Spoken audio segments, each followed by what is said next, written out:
আজকে আপনারা এতজন এখানে এসেছেন,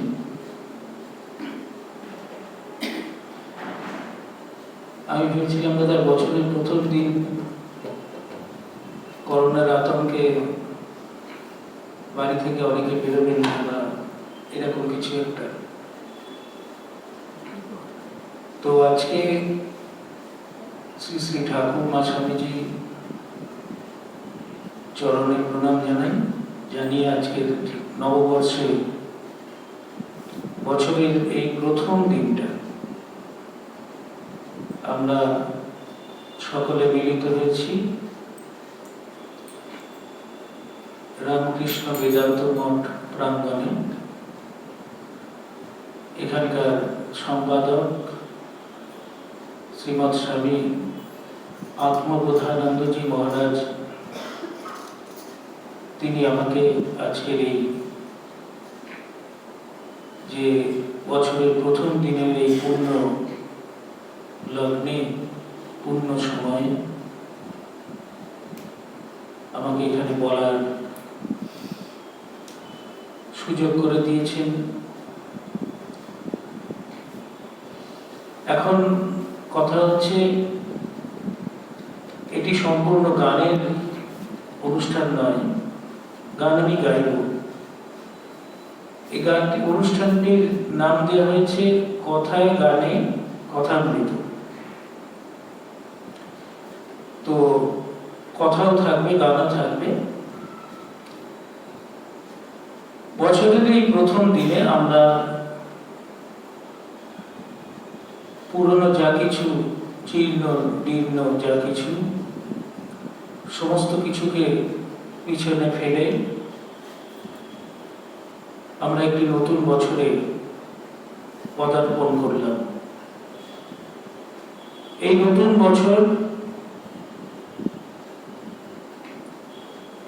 বছরে আমাদের প্রার্থনা,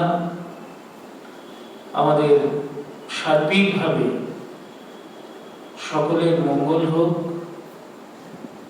আমাদের সকলের ভালো হোক। পৃথিবীর যা কিছু খারাপ, যা কিছু অন্যায়, যা কিছু আমাদের সুস্থ সমাজের পরিপন্থী, সেই সমস্ত কিছুর বিনাশ হোক, সেই অশুভ শক্তির বিনাশ হোক, শুভ শক্তি জাগ্রত হোক।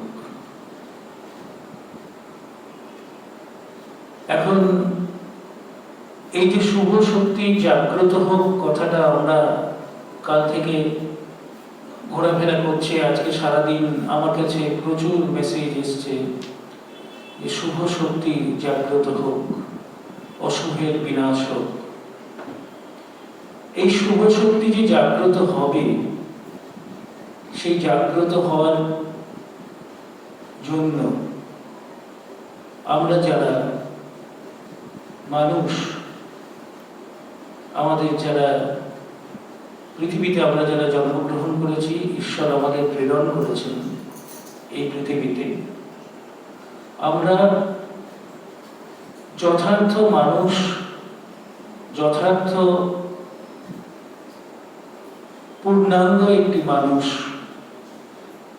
যদি হওয়ার চেষ্টা করি সকলে, তবেই আমাদের এই অশুভের বিনাশ হওয়া সম্ভব। আমরা যদি নিজেদের সমস্ত গুণাবলী, যে সৎ গুণাবলী আছে, সেই গুণাবলীকে আমরা যদি যথার্থভাবে পালন করি, তবেই আমাদের পক্ষে এই অশুভের বিনাশ ঘটানো সম্ভব। শুভ শক্তি তখনই জাগ্রত হয় যখন মানুষের মধ্যে শুভ গুণগুলির ব্যাপকভাবে উন্মেষ ঘটে। শুভ শক্তি তখনই জাগ্রত হয় যখন মানুষ হয়ে ওঠে। আর মানুষেরই মানুষ হয়ে ওঠার জন্য যেটি দরকার সেটি হচ্ছে মানুষের ঈশ্বরের উপর পূর্ণ বিশ্বাস। এবং ঈশ্বরের উপর এই পূর্ণ বিশ্বাস, শরণাগতি যদি থাকে, তবেই মানুষ তার নিজের সমস্ত গুণাবলীর পূর্ণ বিকাশ ঘটাতে সক্ষম হবে। বিষয়টা এরকম, যদি আমরা আমাদের মন প্রাণ সমস্ত এক করি, আমরা শুধু ঈশ্বরের কাছে নিজেদের নিবেদন করি, আত্মনিবেদন করি, তবে আমরা আমাদের শুদ্ধ চিত্ত, আমাদের চিত্ত জাগ্রত হবে, আমরা শুদ্ধ চিত্ত অধিকারী হব, শুদ্ধ চিত্তের অধিকারী হব।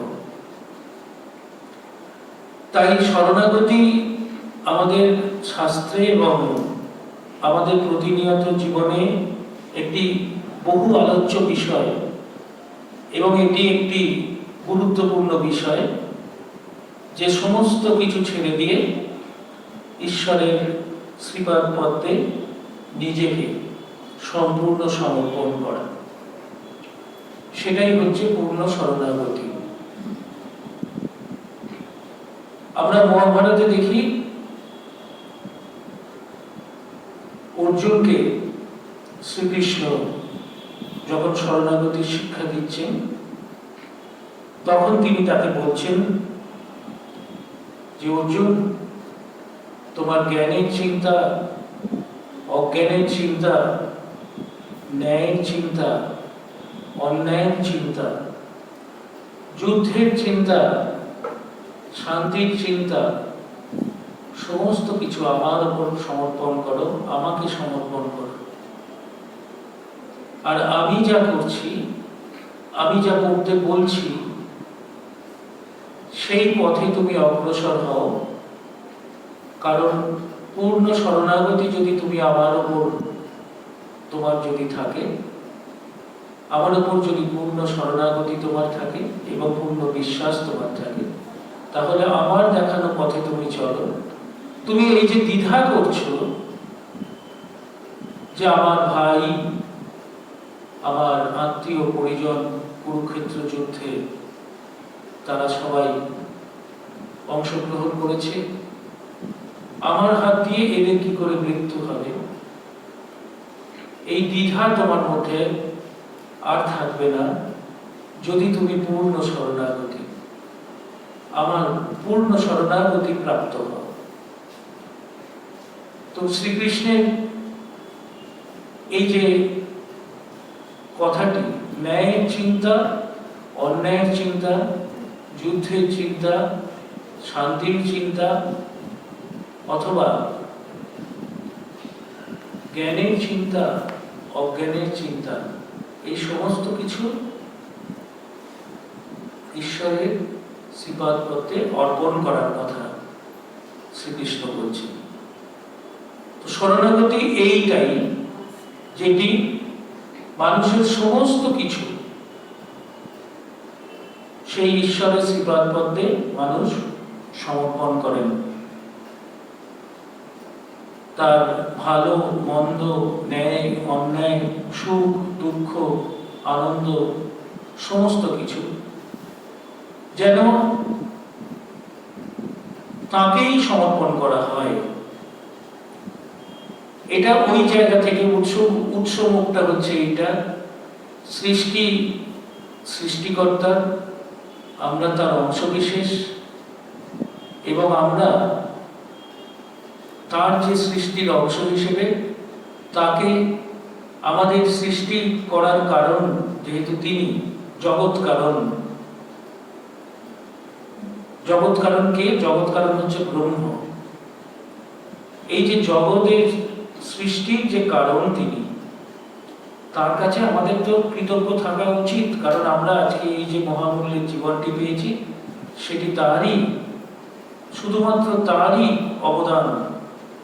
তাই এই জীবনটিকে আমাদের শুদ্ধ, সুন্দর, সুস্থ পথে চালিত করে পূর্ণ শরণাগতি তার প্রতি রেখে এই জীবনকে চালিত করলে আমরা সম্পূর্ণরূপে তাকে পাওয়ার দিকে আস্তে আস্তে আমরা এগিয়ে যাব।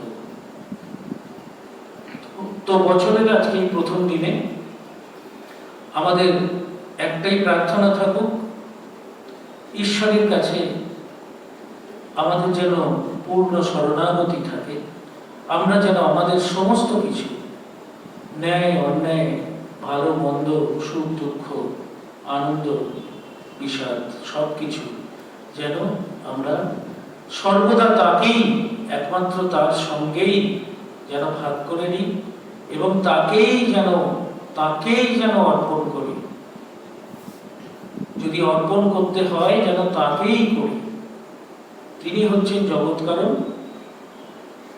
তাকেই আমরা সব সময় বলবো যে তুমি আমার ভালো মন্দ সবকিছু নিয়ে আমার মঙ্গল চিন্তা তুমি করো, আমার যা ভালো হয়, আমার যা মন্দ হয়, যা কিছু তোমাকে আমি দিলাম, এবার তুমি বিচার করো তুমি কি করবে।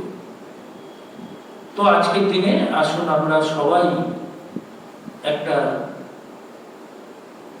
নতুন বছর তো আর কিছু না, সময়ের একটা পরিমাপ, একটা করে বছর যায়, আমাদের বয়স বাড়ে, এটা একটা সময়ের পরিমাপ। আজকে প্রথম দিনে আমার এই কথাগুলি মনে হচ্ছিল সারাটা দিন ধরে, যে আমরা পূর্ণ শরণাগতি যদি ঈশ্বরের ওপর থাকে তাহলে আমাদের সমস্ত বিপদ বাধা যাবতীয় কিছু, সমস্ত কিছু থেকে তিনিই আমাদের রক্ষা করেন, তিনিই আমাদের চিরকাল রক্ষা করবেন। তাই আজকের দিনে আমরা পূর্ণ শরণাগতির যে মানসিকতা আমাদের আরো সুন্দরভাবে যাতে তৈরি হয়, সেই একটি ছোট্ট প্রতিজ্ঞা আমরা করব যে আমরা আমাদের সমস্ত ভালো মন্দ ন্যায় অন্যায় সব তাকে সমর্পণ করব। এখন মুশকিল হচ্ছে যে এর মাঝে কতগুলো জিনিস চলে আসে, যেমন পাপ, পুণ্য। আমরা এটা খুব কনফিউশনে থাকি যে এই পাপ পুণ্য যে জগতে রয়েছে, আমরা অনেকেই আছেন যারা বহু পাপ কাজ করেন, অনেকে আছেন বহু পুণ্যের কাজ করেন। এই পাপ পুণ্য কিন্তু সমস্তটাই তাকে নিবেদন করার একটি বিষয়। আমি একটি গান গাইব, গানটি কথামৃতের গান, শ্রীরামকৃষ্ণ গানটি গেয়েছেন এবং আমি কথামৃতের এই গানটি গাওয়ার পরে কথামৃতের দু একটি ছোট ছোট ঘটনা আপনাদেরকে আমি বলবো এবং তারপর আমি আপনাদের এটাই বলার চেষ্টা করব যে এই পাপ পুণ্য সমস্ত কিছুই কিন্তু ঈশ্বরের চরণে নিবেদন করার কথা ঠাকুর শ্রীরামকৃষ্ণ তার কথায় এবং গানে বারবার বলছেন। কিরকম?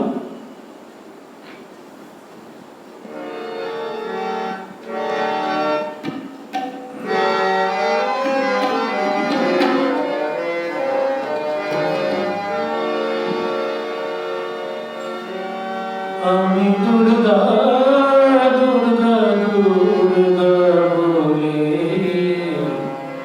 যদি ডুবে পড়ি, আমি দুর্গা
করিতে পারি আমি দুর্গা দুর্গা দুর্গা করে যদি ডুবে মরি আমি দুর্গা দুর্গা দুর্গা করে যদি ডুবে মরি মাঝে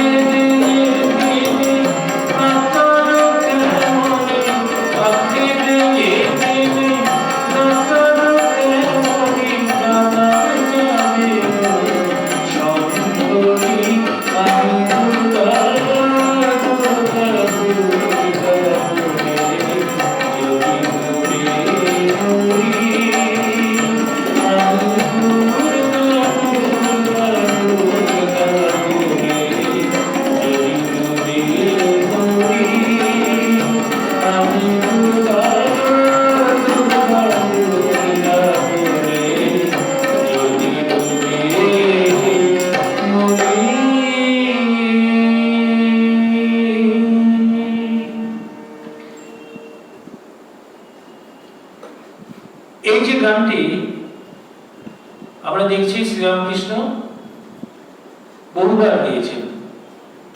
কথামৃত অনুযায়ী তিনি 6 বার এই গানটি গেয়েছেন।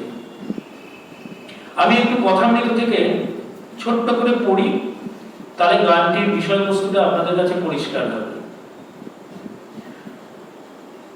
এটা হচ্ছে 1882 সালের 5ই মার্চ রবিবার দক্ষিণেশ্বরে শ্রীরামকৃষ্ণ ধর্ম প্রসঙ্গ করছেন। আজ মাস্টার মশাইয়ের সাথে শ্রীরামকৃষ্ণের তৃতীয়বার সাক্ষাৎ। সংসারীদের ঈশ্বর লাভের উপায় সম্পর্কে শ্রীরামকৃষ্ণ বলছেন, বিশ্বাস হলেই হলো, বিশ্বাসের চেয়ে আর জিনিস নাই। পুরাণে আছে রামচন্দ্র, যিনি সাক্ষাৎ পূর্ণ ব্রহ্ম নারায়ণ, তার লঙ্কায় যেতে সেতু বাঁধতে হলো। কিন্তু হনুমান রাম নামে বিশ্বাস করে সমুদ্রের পাড়ে গিয়ে পড়ল এক লাফে। তার আর সেতুর দরকার নেই। যার ঈশ্বরে বিশ্বাস আছে সে যদি মহাপাতক করে, গো ব্রাহ্মণ স্ত্রী হত্যা করে, তবুও ভগবানের এই বিশ্বাসের বলে ভারী ভারী পাপ থেকে উদ্ধার পেতে পারে। সে যদি বলে আর আমি এমন কাজ করব না, আমি আর কখনো এমন কাজ করব না, তার কিছুতেই ভয় থাকে না। এটি একটি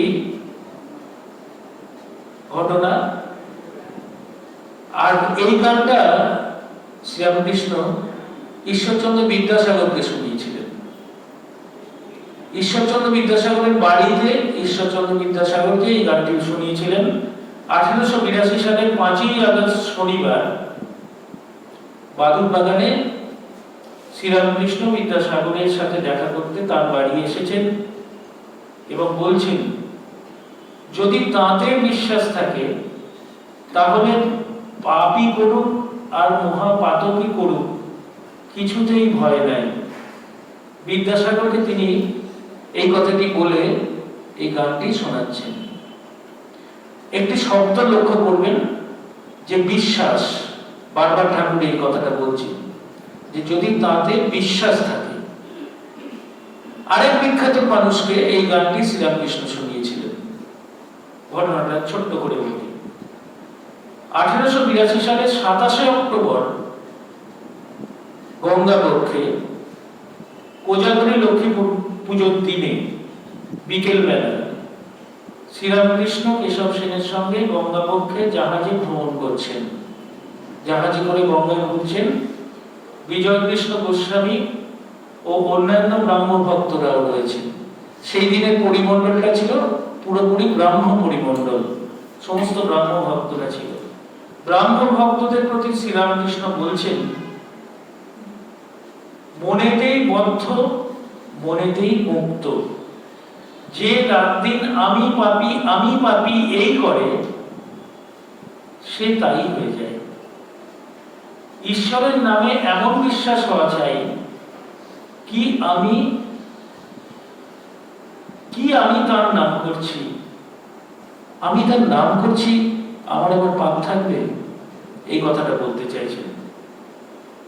আমার আবার পাপ কি? আমি না তার নাম করছি, আমার আবার বন্ধন কি?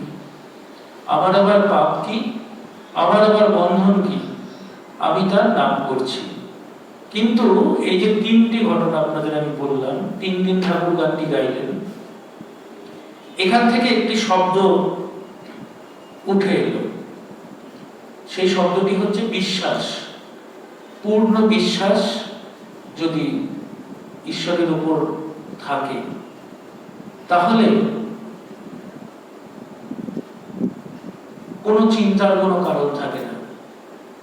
প্রসঙ্গক্রমে ওই যে বলছেন যে রামচন্দ্রের প্রতি হনুমানের পূর্ণ বিশ্বাস ছিল, তাই সে এক লাফে সাগর পার হয়েছিল, আর রামচন্দ্র যাওয়ার জন্য সেতু বাঁধতে হয়েছিল। অকাট্য নমুনা সমস্ত ঠাকুর দিয়ে গেছেন, এবং তিনি বারবার এই কথাটি বলছেন যে এই যে শরণাগতি, আমি মুখে বললাম আমার সমস্ত কিছু আমি ঈশ্বরকে নিবেদন করলাম, এটি করতে গেলে ঈশ্বরের প্রতি পূর্ণ বিশ্বাসটা থাকা জরুরি। এই পূর্ণ বিশ্বাস যতক্ষণ পর্যন্ত না আসছে, এই পূর্ণ বিশ্বাস যতক্ষণ পর্যন্ত না মানুষের মধ্যে আসছে, ততক্ষণ পর্যন্ত কিন্তু এই শরণাগতি পরিপূর্ণভাবে পরিপূর্ণতা পাবে না। তাই বিশ্বাস একটি খুব বড়। এই গানটিতে ঠাকুর বলছেন, নাসি গো ব্রাহ্মণ হত্যা করি ভ্রূণ, মানে চূড়ান্ততম পাপ কাজ পৃথিবীর যদি কোনো মানুষ করে, নারী নির্যাতন থেকে শুরু করে চূড়ান্ততম পাপ কাজ যদি কোনো মানুষ করে, তাহলেও সে যদি পূর্ণ বিশ্বাস এবং ভক্তি নিয়ে ঈশ্বরের শরণাপন্ন হয়, এবং তার পাপ বোধ যদি যথার্থ পাপ বোধ তার মধ্যে জাগ্রত হয়, তাহলে সেও ঈশ্বর পাবে। যীশুখ্রিস্ট সবসময় একটি কথা বলতেন, সেটা হচ্ছে hate the sin not the sinner. যে পাপী, যে পাপ কাজ করে জগতে, তাকে কোনো সময় ঘৃণা করতে নেই। ঘৃণা করতে নেই, তার কারণ হচ্ছে যে কোনো সময় কিন্তু তার একটা ভাব পরিবর্তন হতে পারে। রত্নাকরের বাল্মীকি হওয়ার ঘটনা আপনারা জানেন। এরকম বহু আমরা জানা অজানা বহু চরিত্র আছে, যারা সারা জীবন অনেক পাপ কাজ করেছেন, অনেক অন্যায় কাজ করেছেন, অনেক দুর্নীতি করেছেন। একটা সময় গিয়ে কিন্তু তাদের মধ্যে একটা চেতনা এসছে, এবং সেই চেতনা যদি সত্যি করে সেই চেতনা আসে, এবং তার সমস্ত পাপ কর্মের সমস্ত তার পাপের স্বীকার যদি তিনি পূর্ণাঙ্গভাবে একদম ঈশ্বরের সেবার পথে নিজেকে নিবেদন করে সমস্ত পাপ তিনি যদি স্বীকার করেন, এবং সেটা যদি অন্তর থেকে স্বীকার করেন, তাহলে অবশ্যই অবশ্যই ঈশ্বর তাকে সেই পাপ থেকে মুক্ত করেন। ঠাকুর অন্তত এই কথাটি তার এই গানের মাধ্যমে, কথামৃতের এই গানের মাধ্যমে তিনি আমাদেরকে বোঝাচ্ছেন। এবং তিনি আরেকটি কথা বলছেন যে আমি একটা পাপ কাজ করতে পারি, আমি একটা অন্যায় কাজ করতে পারি, কিন্তু আমি যদি সবসময় আমি পাপী এই বোধ যদি আমার মধ্যে থাকে, তাহলে কিন্তু সেটা ঠিক না। আমি তার সন্তান, আমার আবার পাপ কি? এই বিশ্বাসটা, আমি তার সন্তান, আমি সেই অমৃতের পুত্র, আমি সেই অমৃতের সন্তান, আমার আবার পাপ কি করে হয়? যদি কিছু করেও থাকি অন্তঃকরণ দিয়ে, আমি সেই পাপ আমার পরমেশ্বরের কাছে স্বীকার করে নিচ্ছি এবং আমি সম্পূর্ণরূপে আমাকে তার কাছে সারেন্ডার করছি, সম্পূর্ণরূপে নিবেদন করছি যে আমার এই পাপ তুমি খণ্ডন করো। সুতরাং আমি পাপী এই ভাবাটা ঠিক না। এটা কেশব সেনকে ঠাকুর এই গানটি গাওয়ার পরে তিনি উপমা প্রসঙ্গে, নমুনা প্রসঙ্গে তিনি কেশব সেনকে বলছেন এই কথাটি। তাহলে আজকে আমাদের দুটি বিষয়ে খুব পরিষ্কার হয়ে যাওয়ার কথা। একটা হচ্ছে পূর্ণ শরণাগতি, সেটা সম্পূর্ণ বিশ্বাস হচ্ছে যার উৎসস্থল। পূর্ণ বিশ্বাস থেকেই আসে পূর্ণ শরণাগতি। আপনি দেখবেন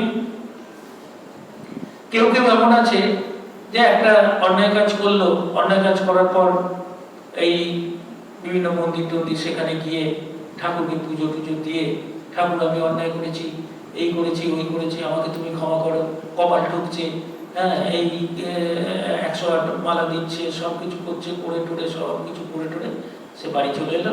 বাড়ি চলে আসার পর দেখা গেল পরবর্তীকালে আবার একটি সেই ধরনেরই বা অন্য কোনো ধরনের একটি অন্যায় কাজ, সেই কাজে সে রত হয়ে গেল, সেই কাজে সে নেমে গেল। এই ধরনের মানুষের কাছে এ হচ্ছে আমি পাপ করবো আর ঈশ্বরের কাছে গিয়ে বারবার আমি ক্ষমা চেয়ে নেবো, তাহলেই আমার 7 গুণ মাপ হয়ে যাবে। আমি এরকম মানে বলতে কোনো দ্বিধা নেই। সমাজে তো অনেক রকমের মানুষ থাকে। এই কিছু জনপ্রিয় ধর্মস্থান, সেই সমস্ত ধর্মস্থানে মানে আমি দেখেছি যে এই রকম কিছু মানুষজন যারা নিয়মিত সেই ধর্মস্থানটিতে যান, নিয়মিত সেই দেবতাকে পুজো করেন, নিয়মিত সেই দেবতার চরণে অনেকের থেকে ভালো ভালো ফুল মালা ইত্যাদি উপঢৌকন আদি সমস্ত কিছু দিয়ে ভাবেন ঈশ্বর বোধহয় খুশি হবে। কিন্তু সেই রকম মানুষকেই আমি দেখেছি যে পরবর্তীকালে তার বাড়ি থেকে এসে কোনো না কোনো কারণে পুলিশ অ্যারেস্ট করে নিয়ে গেছে, বিভিন্ন রকম বিভিন্ন তাহলে এত ভক্ত লোক এত ঠাকুরের কাছে যায়, এত কিছু। হ্যাঁ, কারণটা হচ্ছে একটাই, তিনি যে পাপ স্বীকার করছেন ঈশ্বরের কাছে, তিনি অন্তর থেকে পূর্ণ বিশ্বাস নিয়ে সেই কাজটি আর করব না এই মানসিকতা নিয়ে স্বীকার করছেন না। তিনি এটা ভয়ে ঈশ্বরের কাছে একটা যেন নিজেকে তাৎক্ষণিক একটা স্বীকার, এবং পরবর্তীকালে তিনি নিজেকে আর কন্ট্রোল করতে পারছেন না, আবার পুনরায় একটা পাপ কাজে লিপ্ত হচ্ছেন। সুতরাং মানসিকতাটাকে এমন তৈরি করতে হবে। আমি প্রথম সার্ভে করে দেখবো যে আমি আমার এই এত বছরের চলার পথে আমি এই কাজ করেছি, এর মধ্যে আমার পদস্খলন হয়েছে, আমার বুদ্ধিতে যেগুলো বলে এইগুলো আমার পদস্খলন হয়েছে। আগামী দিনে আমার এই পদস্খলনগুলো যাতে না হয় তার জন্য আমি সচেষ্ট হব, এবং সচেষ্ট যদি হই তবেই ঈশ্বরের কাছে আমি সম্পূর্ণরূপে নিজেকে নিবেদন করে নিজের সমস্ত পাপকে স্বীকার করে একটি নতুন জীবন, সেই সমস্ত পুরনো যে সমস্ত কৃতকর্ম, সেই কর্মগুলোকে সম্পূর্ণরূপে সরিয়ে রেখে একটি সম্পূর্ণ নতুন জীবন, যে জীবনে একমাত্র আধ্যাত্মিক এবং ঈশ্বরের প্রতি সম্পূর্ণ নিজেকে সারেন্ডার করার অভিপ্রায় ছাড়া আর কিছু থাকবে না। এই নতুন জীবনে যদি কোনো মানুষ নিজেকে প্রবেশ করাতে পারে, নিজেকে নিয়ে যেতে পারে, সেই জীবনে যদি নিজেকে পরিবর্তিত করে সেখানে নিজেকে নিয়ে যেতে পারে, তবেই সেখানে ঠাকুরের এই কথাগুলি খাটছে যে পূর্ণ বিশ্বাস যদি থাকে এবং সেই পাপ রিপিটেডলি পাপ করে যাবো আর ঈশ্বরের কাছে আমি ক্ষমা চেয়ে যাবো, সেটা যদি হয়, সেটা কখনোই সম্ভব না, সেটা কখনোই ঈশ্বর মার্জনা করে না। করতে হবে সম্পূর্ণ যাপিত জীবনটাকে বদলে ফেলে ঈশ্বরের কাছে নিজেকে সম্পূর্ণরূপে নিবেদন করতে হবে, এবং পুরনো কৃতকর্মগুলোকেও ঈশ্বরের কাছে বলতে হবে তার জন্য যে আমি ক্ষমা প্রার্থী, আমি এতদিন ভুল করেছি, আমি এতদিন যা করেছি ভুল পথে চলেছি, আমার এটা করা ঠিক হয়নি। এই কমপ্লিট সারেন্ডার এবং কমপ্লিট ঈশ্বরের প্রতি নিজেকে যদি আত্মনিবেদন করা যায়, তবেই একজন মানুষ একটি নতুন জীবনের সন্ধান পাবে। এবং ওই যে শুরু করেছিলাম আমি নববর্ষের দিনে, যে ওই ঈশ্বরের কাছে সম্পূর্ণভাবে নিজেকে নিবেদন করাই আমাদের একমাত্র উদ্দেশ্য প্রত্যেকের, সেই উদ্দেশ্যটা সফল হবে। সুতরাং আজকে যে গানটি আমরা কথামৃত থেকে গাইলাম, সেই গানের প্রেক্ষাপট এবং সেই গান সম্পর্কিত যাবতীয় কিছু ঠাকুর যেটা বলতে চেয়েছেন, সেটি আপনাদের কাছে আমি সংক্ষিপ্তভাবে একটু বলার চেষ্টা করলাম। আজকে বছরের প্রথম দিন, আমার গান সবাই খুব শুনতে ভালোবাসেন, আমি জানি আপনারা সবাই এখানে এসেছেন। আমি এখন আজকে প্রথম দিন বছরে একটু ঠাকুর মা স্বামীজির গান, আপনাদের ঠাকুরের গান একটু।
তোমারি নামে অতীত তুলে এসেছি মনে প্রাণে।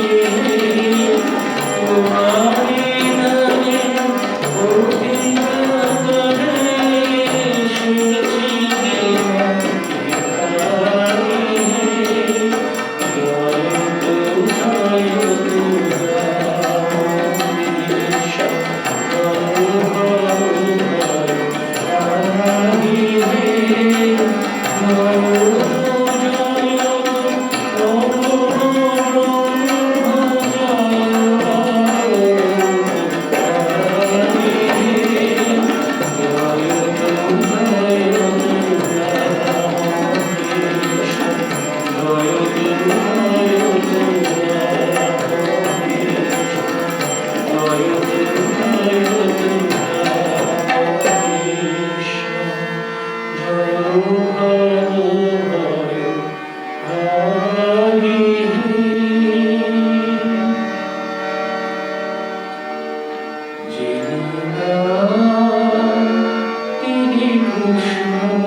সবাই ভালো থাকুন, আগামী বছর ভালো হোক, এবং শ্রী শ্রী ঠাকুরের কাছে প্রার্থনা করি আমরা করোনা মুক্ত পৃথিবী যেন আগামী বছর দেখতে পাই।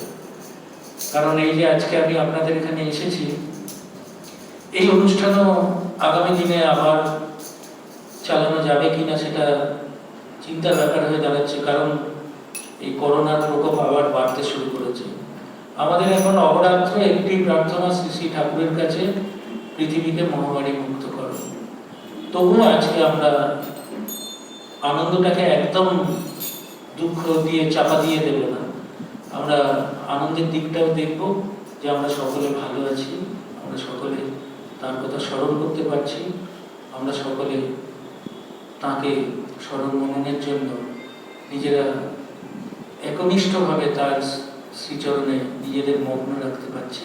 আগামী দিনে যাতে আরও পারি সেই আশা রেখে আজকে নববর্ষের প্রথম দিনে আপনাদের সঙ্গে আমার এই যে সাক্ষাৎ, এটিকে আমার জীবনকে একটু স্মরণীয় মুহূর্ত করে রেখে দিলাম।